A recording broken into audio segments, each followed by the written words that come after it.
16장 13절이에요.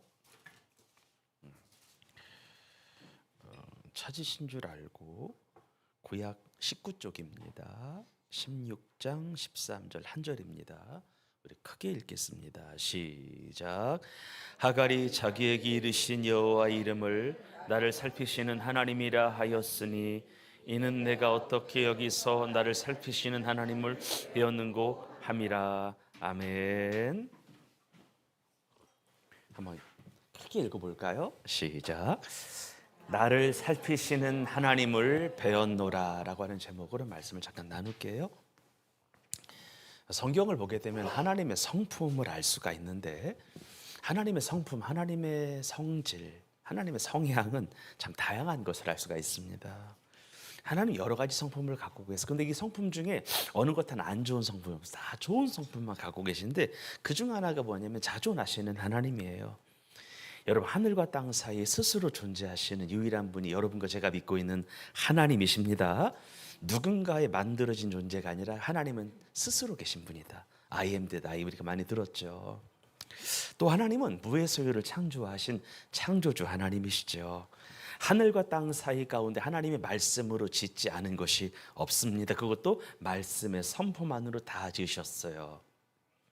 또 하나는 능력이 한이 없으시다. 전능하신 하나님이에요. 능력이 제한이 없다. 한번 따라합시다. 내게 못할 것이 있겠느냐. 성경에 자주 나오는 말이 내게 못할 것이, 내가 불가능한 일이 있겠느냐. 생각해보라 이거예요. 나 가능하다는 거예요. 또 기적의 하나님이죠. 10가지 재앙으로 이스라엘을 애굽에서 나오게 하시는, 그것 홍해를 갈라서요. 반석에서 물을 내게 하신 하나님, 홍해를 가르신 하나님이요. 광야에서 메추라기와 만나로 먹이신 하나님, 사막과 같은 땅 위에 광야 생활 40년 동안에 정확하게 아침에는 쌀 같은 것이 막 떨어지고 저녁에는 고기가 떨어지고 이런 은혜가 있었습니다. 총칼로 싸우지 아니하고 여리고성 철옹성을 하나님의 능력으로 무너뜨리셨죠. 기적의 하나님이에요. 또 이런 하나님도 계시죠. 따라합시다. 안 계신 곳이 없으신 하나님. 하나님은 어디든 계십니다. 여러분들이 주의 이름만 부르면 돼요.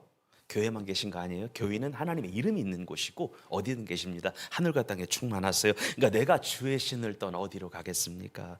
내가 주의 신을 떠나 어디로 가며 어디로 피하리까? 내가 하늘에 올라갈지라도 거기 계시며 수월에 내 자리를 펼지라도 거기 계신 분이 하나님이시다. 이런 거예요. 안 계신 곳이 없다. 보통 무소부재라고 하죠. 하나님은 부재함이 없다는 거, 충만하다는 거예요. 그런데 오늘은 여러 가지 하나님의 성품 중에서 여러 가지 하나님의 모습 속에서 하나에 좀 집중하려고 한번 크게 따라해요. 나를 살피시는 하나님, 이 하나님이에요. 나를 살피시는 하나님, 나를 보시는 하나님, 나를 아시는 하나님, 나를 지켜보시는 하나님, 나를 꿰뚫어 보시는 하나님, 나의 언행심사를 하나도 빠짐없이 지켜보시고 기록해 두시는 하나님. 보통 이것을 감찰이라고 하죠. 관리감독이라고 하죠. 나를 감찰하시는 하나님, 관리감독하시는 하나님, 우리 하나님이다라고 하는 거예요. 여러분, 하나님은 이 땅에 태어난 모든 사람들을 아시죠? 지금 전 세계적으로 80억이 조금 넘는 인구가 있다라고 하는데 하나님은 우리의 이름을 아십니다.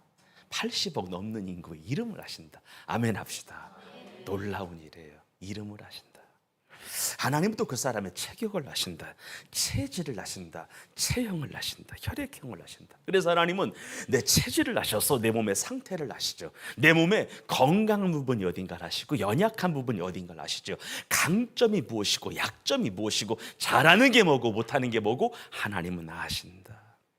또한 하나님은 나의 심사를, 마음을 아신다. 내가 어떤 생각을 하고 있고 내가 지금 품은 마음이 어떤 마음이고 지금 내가 누구에게 진심으로 대하고 있고 누구에게 거짓으로 대하고 있는지 하나님은 아신다. 하나님을 향한 나의 마음이 진심인지 거짓인지 진짜인지 가짜인지 그분은 아신다.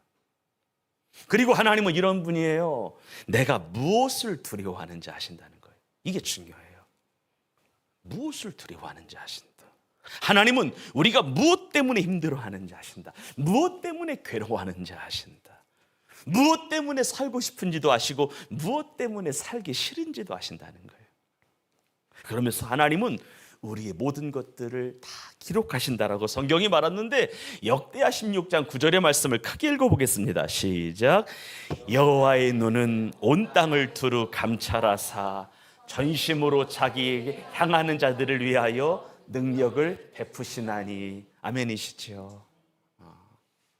온 땅을 두루 감찰하사 누가 자기를 진짜 찾는지 아시고 그들에게 은혜 주신다는 거예요. 우리 하나님을 믿습니다. 잠언 15장 3절도 비슷한 이야기를 읽어보겠습니다. 시작. 여호와의 눈은 어디서든지 악인과 선인을 살피신다, 보신다, 아신다 이거예요. 그래서 우리는 하나님이 나의 모든 것들을 하나도 빠짐없이 지켜보신다라고 하는 것을 알고 믿음으로 살아야 되고 투명하고 깨끗한 양심을 가지고 살아야 되죠. 하나님께서는 나의 모든 마음을 정확하게 감찰하사 정직한 자를 기뻐하시고 정직한 자에게 은혜 주신다라고 하는 것을 알고 하나님 보시기에 선하고 깨끗하고 올바르게 살려고 무진장 노력을 해야 되는 거예요. 그분은 속일 수 없으니까, 그분은 보시니까요. 그렇습니다. 아브라함의 아내 사라가 임신하지 못하자 사라는 하나님이 내 출산을 허락하지 않는 것 같다라고 생각하고 애굽 여인 하갈, 자기 몸종 하갈을 남편에게 들여보내서 자녀를 보려고 하죠. 그리고 아브라함은 그런 아내의 제안을 기꺼이 받아들여 하갈과 몸종 하갈과 동침하게 되는데 이날따라 바로 임신이 돼요. 그러면 하갈이라고 하는 몸종은 실은 그러면 안 되는 건데 종이 주인 행세를 하기 시작하는 거예요. 하갈은 자기는 임신했는데 본부인이 임신하지 못한 것을 보고 이제는 둘째 부인이 첫째 부인을 막 멸시하고 손가락질하고 막 이렇게 학대하는 거, 괄시하는 거예요. 그러면서 너무나 억울한 사라가 아브라함에게 찾아가 사소연을 하는데 아브라함은 아내에게 뭐라고 말하냐면 여종 하갈에 대한 모든 처분을 당신에게 맡길 테니 알아서 하라는 거예요. 아브라함은 당신의 눈에 좋을 대로 하라고 자기의 아내에게 이야기를 하는 거예요. 그러면서 모든 처분을 아내 사라에게 맡기죠. 그러면서 이제는 전세가 역전이 돼요. 누가 누구를 괄시해요? 사라가 몸종 하갈을 멸시하고 괄시하기 시작합니다. 그런데 이 학대, 이 멸시가 얼마나 심했던지 여종 하갈이 사라를 피해 도망가게 되죠. 성경에 보니까. 그런데 여종 하갈이요, 도망가면서도 본인이 잘못한 것이 있긴 하지만 억울한 거예요. 여러분, 하갈 입장에서 아브라함과 동침하고 싶어 동침한 것도 아니고 여주인의 명령이기 때문에 동침한 거잖아요. 그리고 자기가 잉태하고 싶어 잉태한 것도 아니고 대를 이으라고 하는 명령 때문에 몸을 허락해서 어쩔 수 없이 아이가 태어난 거잖아요. 그러면서 내가 이런 멸시와 이런 수모를 당해야 하는지 생각이 들 수밖에 없었던 거예요.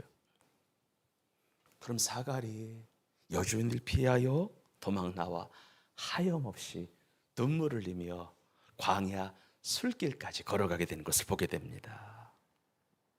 토박토박 눈물을 흘리며 걸어가는 거예요. 그때였습니다. 계속 하염없이 막 눈물을 흘리면서 걸어가는데 하나님의 사자가 하갈에게 나타나서 말씀을 하세요. 하나님이 나타나신 거예요. 뭐라고 말씀하시냐? 하갈아, 네 마음이 얼마나 힘들고 어려운 거 내가 모르지 않는데. 하나님 말씀하시는 거예요. 야, 내가 네 마음 알거든. 얼마나 고통스러운지 알거든. 멸시, 천대 받은 거 내가 모르지 않거든. 그래도 네 여주인에게 돌아가서 여주인의 말에 순종하라는 거예요. 네 마음이 얼마나 고통스럽고 얼마나 갑갑하고 답답하고 가슴이 찢어지게 아픈지 내가 모르지 않는데 그래도 여주인에게 돌아가라는 거예요. 그러면서 여호와의 사자가 하갈에게 뭐라고 말하냐면 내가 너의 씨를 크게 번성하여 그 수가 많아 셀 수 없게 할 것이다 라고 하는 말을 전해줘요, 하갈에게. 그리고 여호와의 사자가 이런 말을 해줘요. 읽어볼까요? 16장 11절 읽겠습니다. 시작. 여호와의 사자가 또 그에게 이르되 내가 임신하였은즉 아들을 낳으리니 그 이름을 이스마엘이라 하라. 이는 여호와께서 내 고통을 들으셨음이라. 무엇을 들으셨다? 내 고통을 들으셨다. 앞으로 아들 낳을 거다. 이스마엘이라고 해라. 이스마엘이라고 지으라고 한 이유는 뭐냐? 내가 너의 고통을 들었어. 내가 너의 아픔을 들었어. 봤어 이거예요. 그때 하갈이요 뭐라고 말하냐면 너무 억울하잖아요. 억울해서 막 고통 중에 막 마음을 움켜잡고 있는 자신에게 나타나셔서 말씀도 주시고 축복을 언약하시며 특별히 내 모든 고통을 아셔서 나를 안위해 주신 하나님께, 나를 살펴주신 하나님께 이런 믿음의 고백을 하갈이 하나님 앞에 드려요. 크게 읽어봐요. 시작. 하갈이 자기에게 이르신 여호와의 이름을 나를 살피시는 하나님이라. 어떤 하나님이라? 살피시는 하나님이라 하였으니 그 다음이요, 이는 내가 어떻게 여기서 나를 살피시는 하나님을 배웠는고 함이라. 아멘. 나를 살피시는 하나님. 그 고통 중에 있을 때 나만 혼자 고통 겪는 게 아니었구나. 하나님은 지켜보셨구나. 하나님은 감찰하셨구나. 하나님은 똑바로 보고 계셨구나. 살피셨구나. 안위하셨구나. 나를 보시는 하나님, 나를 감찰하시는 하나님, 나를 살피시는 하나님. 그럼 하갈은요, 지금까지 한 번도 받아본 적이 없는 남편에게서도 받지 못한, 크게 따라해요, 하나님의 위로를 받습니다. 남편이라고는 하지만 실은 남편의 사랑은 거의 사라한테 갔거든요. 한 번도 남편에게서 제대로 된 사랑을, 온전한 사랑을 받지 못한 상태에서 컸는데 진짜 신랑 되시는 하나님의 사랑을 받습니다. 지금까지 한 번도 받아본 적이 없는, 남편에게도 받지 못한 하나님의 위로를 받습니다. 하나님의 사랑을 받습니다. 하나님의 안위를 받습니다. 처음 받는 사랑이었어요. 하갈은 그런 사랑을 받아본 적이 없는데 거의 처음이자 마지막으로 받는 사랑이었을 것 같아요. 이런 사랑을 하갈이 받습니다. 이처럼 하나님은 그래요. 연약함을 아십니다. 고통을 아시죠. 내가 왜 힘든지 아세요. 무엇 때문에 힘든지 아시죠. 무엇 때문에 이런 아픔 속에 있는지를 하나님은 아신다. 근데 아시는 것만이 아니에요. 나를 살피셔요. 아멘이시죠. 살펴주세요. 안위하세요. 안아주세요. 감싸주세요. 그리고 싸매주세요. 그리고 결정적으로 상처를 치유하십니다. 죄는 용서하시지만 상처는 치유하시는 분이 하나님이시죠. 치유를 하시는 거예요. 여러분, 하나님이 치유하시면 깨끗해지거든요. 하나님을 만지시는 거는 흠이 없어요. 의사가 아무리 수술을 잘해도 수술 자국은 남아요. 하나님은 자국이 안 남아. 그리고 과거의 것들이 생각이 안 나. 생각이 안 나는 게 하나님의 은혜예요. 따라합시다. 있는 것도 은혜라. 우리가 그럼 과거의 것들을 다 기억하면 못 산다니까. 하나님 잊게 하세요. 그것 깨끗하게 잊게 하세요. 하나님의 은혜라니까 이게.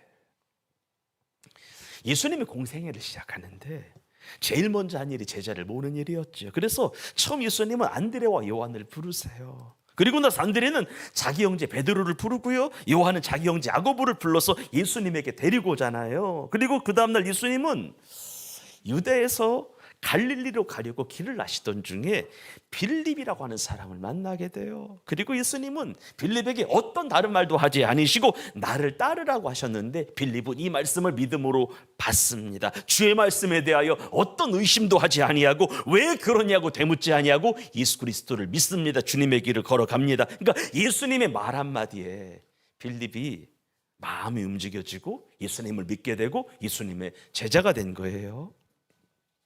그런데 진실로 예수님을 만난 자에게서 나오는, 진실로 주님을 만나 주님을 따르는 자에게서 나오는 특징 하나가 있어요. 따라합시다. 예수님을 전합니다. 진짜 예수님을 만난 자에게서 나오는 특징, 진짜 예수님을 만나 주님을 따르겠노라고 결단한 자에게서 나오는 특징 중에 하나가 뭐냐면 많은 사람들에게 찾아가서 주님을 전하는 은혜가 있거든요. 빌립에게는 친구 하나가 있었어요. 나다나엘이라고. 그래서 예수님을 제대로 만난 빌립이 친구 나다나엘에게 가서 예수님을 전해요. 나다나엘아, 우리가 오늘 귀한 분 한 분을 만났어. 그분이 누구냐면 우리가 모세 율법을 통해서 많이 배웠던 분 있잖아. 언젠가 메시아가 올 거라고 모세 율법에 계속 예언되어 있었던 그분 있잖아. 요셉의 아들 나사렛 예수가 그분이었어. 우리가 그분을 진짜 만났다라고 빌립이 나다나엘에게 말을 하는 거예요. 그런데 나다나엘의 반응이 냉담하죠. 야, 빌립아, 생각해봐. 나사렛이라고는 촌동네 어떻게 메시아가 나오냐. 야, 예루살렘이면 모르겠다. 나사렛에서 무슨 선한 것이 나와. 그게 말이 된다고 생각하냐. 네가 잘못한 거야. 결국 나다나엘은 빌립의 이야기를 믿겠다는 거예요, 못 믿겠다는 거예요? 못 믿겠다는 거예요. 야, 나사렛 동네에 선한 사람이 나올 수 없어. 내가 그 동네를 났는데 거기 선한 것이 안 나와. 적어도 선한 사람이 나오려면, 메시아가 탄생하려면 예루살렘 정도는 돼야 되는 거 아니야? 안 믿겠다, 못 믿겠다는 거예요. 그때 빌립이 다른 어떤 말도 하지 아니하고 나다나엘에게 말해요. 이렇게 말해요. 한번 따라해요. 와서 보라. 딱 두 얘기만 해요. 와서 보라. 한 번만 와서 봐라. 한 번만 너에게 예배 드려봐라. 이런 거예요. 야, 낯선 장소라 두려운 거 알지만 한 번만 와봐. 와서 봐. 와서 봐. 와서 봐. 이 얘기만 하는 거예요. 우리도 마찬가지죠. 우리는 예수님을 두고 누군가와 나 논쟁할 필요 없다고 생각이 들어요. 예수님을 두고 논쟁할 필요 없어요. 그냥 기도 많이 하고요. 주님이 주시는 마음에 따라서 진정성 있는 말과 행동을 그 사람에게 보이면서 한번 따라합시다. 와서 보라. 한마디만 하면 돼요. 대신에 선한 말, 착한 말, 옳은 행실을 그 사람에게 보이면서 와서 봐라. 그것만 하면 되는 것 같아요. 와서 봐. 진짜 예수 믿는 자 행실이 우리 교회 안에 있어. 한번 와서 봐. 그때였습니다. 나다나엘의 마음이 움직여요. 마음이 달라져요. 처음에는 진짜 시큰둥했었는데 빌립의 말에 냉담했는데 그 마음을 성령께서 만지신 거예요. 빌립의 와서 보라고 하는 이야기를 통하여 성령이 그 아들의 마음을 움직이신 거예요. 여러분, 우리가 전하면 성령이 역사하십니다. 우리가 선포하면 성령이 일하십니다. 그래서 빌립의 말에 성령께서 역사하사 나다나엘의 마음이 움직여져요. 열어가게 돼요. 그래서 여러분들 요한복음 1장 47절에 보니까 드디어 예수님과 나다나엘의 만남이 이루어지는데 나다나엘이 예수님에게 가요. 그런데 예수님께서 자기를 향하여 걸어오는 나다나엘을 보고 나다나엘이 거의 자기 앞에 왔을 때에 이렇게 나다나엘을 향하여 말을 합니다. 한번 따라 합시다. 보라, 이는 참으로 이스라엘의 사람이라. 그 안에 그 속에 간사함이 없도다. 제가 이 부분에 항상 은혜를 받거든요. 섞이는, 예를 들어 생명예배교회 사람이라 이런 거예요. 저 아들 안에 간사함이 없도다. 진짜 이런 거예요.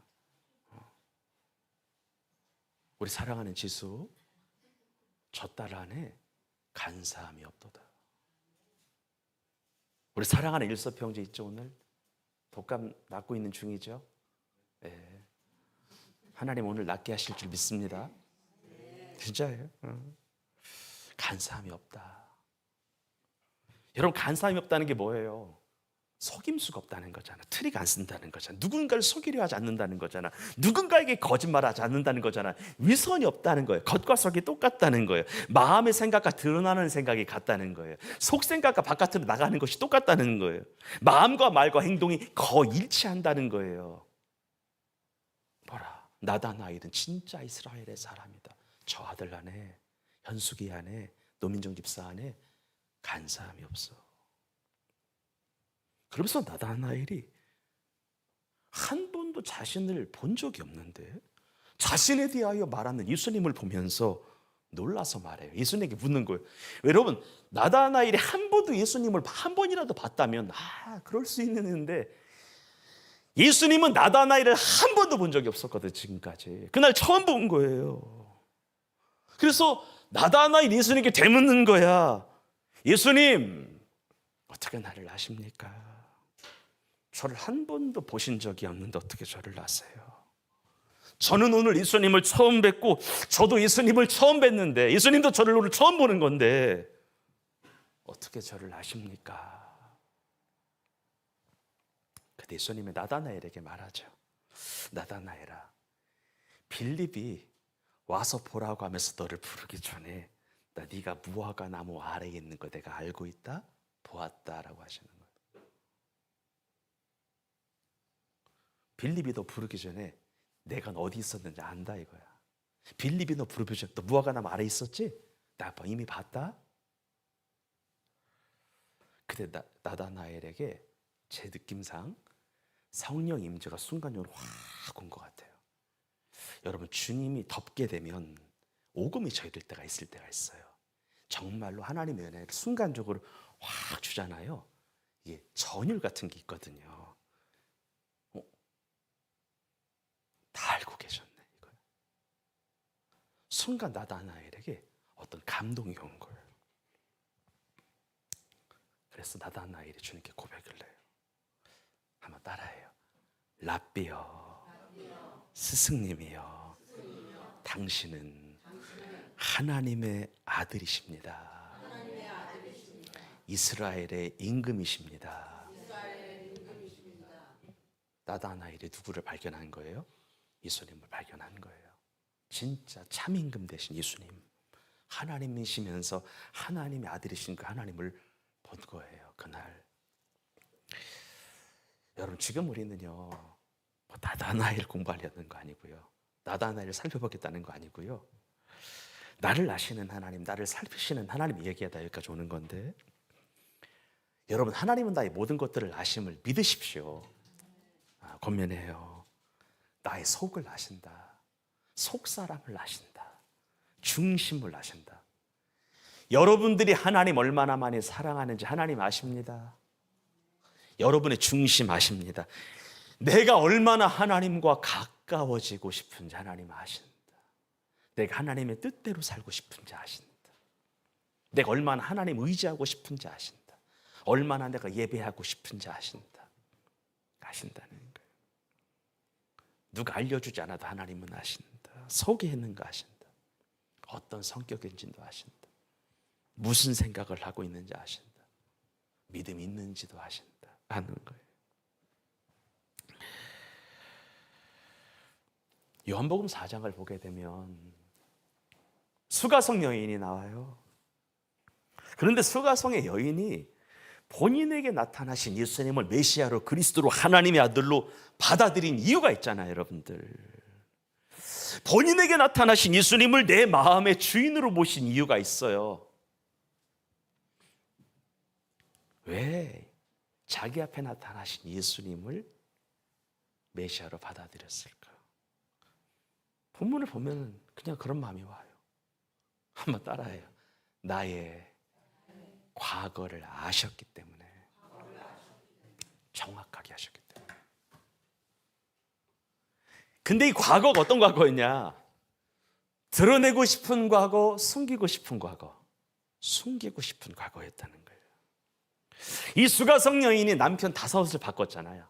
지금 남편도 남편이 아니었죠. 5번이나 남편을 바꾼 여인이에요. 그런데 중요한 게 뭐냐? 예수님은 이 여인의 죄악을 만천하에서 드러내신 게 아니었어요. 1대1 있을 때 말씀하신 거예요. 여러분, 하나님 여러분의 허물 막 여기저기 떠벌리고 다니는 분 아니에요. 내게 직접 말씀하신다고.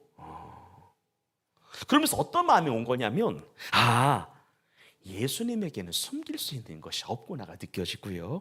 그리고 나의 과거를 아신다면 미래를 아실 것도 감동이 와서 예수님을 그리스도로 모시게 된 거예요. 숨길 수 있는 것이 없네. 근데 예수님이 그분에게 왔을 때, 수가성 여인에게 왔을 때 그 여인의 죄악을 지적하려고 온 게 아니에요.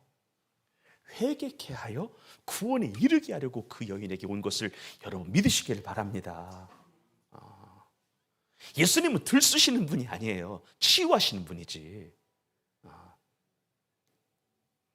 아시는 거예요.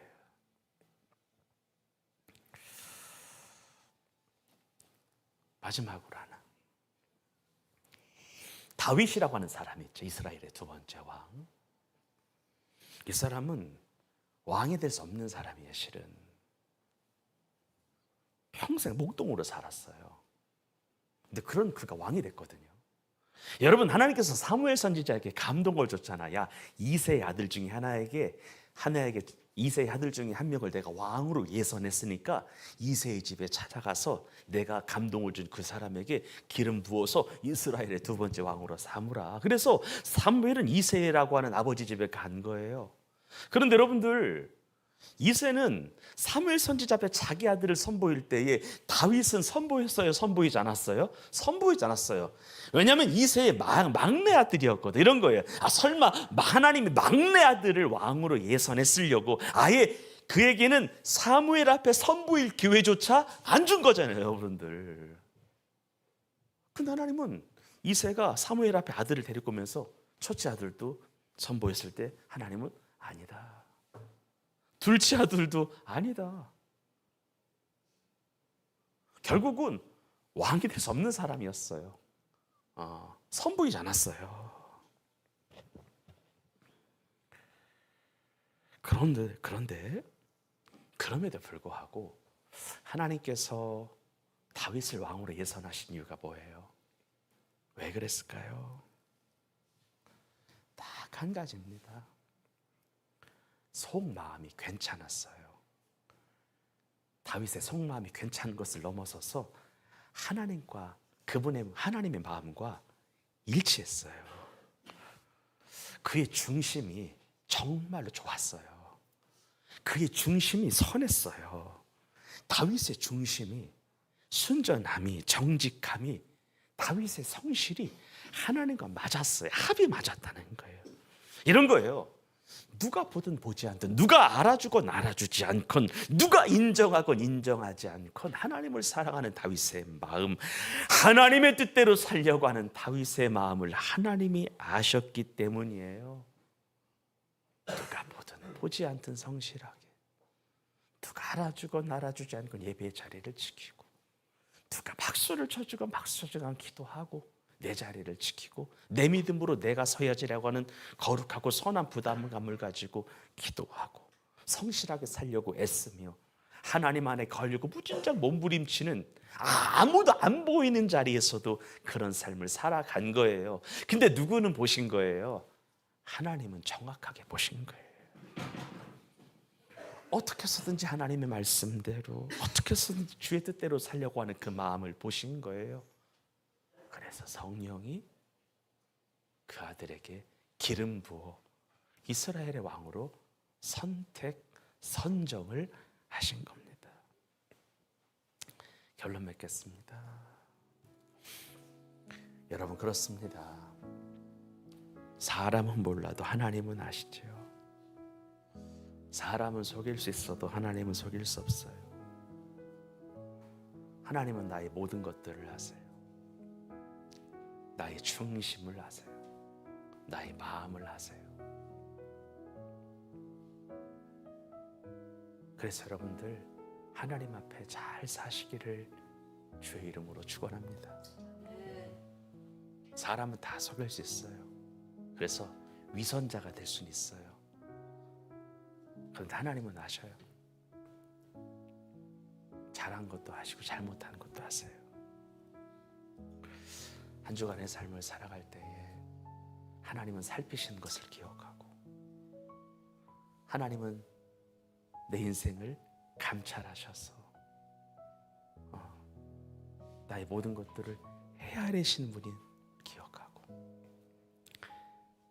내게 주어진 한 주간의 삶에 하나님 보시기에 더 착하고 성실하고 믿음으로 최선을 다하시는 가운데 하나님이 여러분의 신앙을 인정하사 높이 세우사 은혜로 살아가는 하나님의 복을 얻는 귀한 인생 되기를 주의 이름으로 축원합니다. 하나님 아버지 감사합니다.